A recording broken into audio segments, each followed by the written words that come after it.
മലയാള നടൻ ദിലീപിന്റെ ഏറ്റവും മികച്ച തിരിച്ചുവരവ് ചിത്രമായി വാഴ്ത്തപ്പെട്ട ബബബ ആദ്യ ദിവസം തന്നെ തിയേറ്ററുകളിൽ ശക്തമായ പ്രേക്ഷകരുമായി അരങ്ങേറ്റം കുറിച്ചു. ഡിസംബർ 18-ന് വലിയ പ്രതീക്ഷകളോടെയാണ് ചിത്രം തിയേറ്ററുകളിൽ റിലീസ് ചെയ്തത്.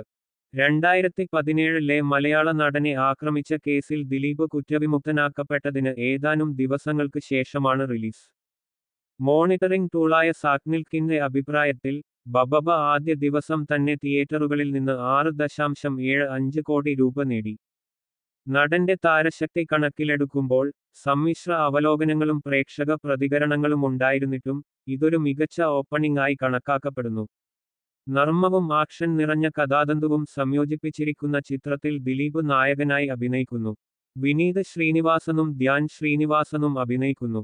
സിനിമയുടെ പരസ്യ സമയത്ത് ശ്രദ്ധ നേടിയ ഒരു നീണ്ട അതിഥി വേഷത്തിലാണ് മോഹൻലാൽ പ്രത്യക്ഷപ്പെടുന്നത്. ദിലീപ് ചിത്രം രണ്ടാം ദിനം ഏകദേശം 3 കോടിക്കടുത്താണ് നേടിയത്.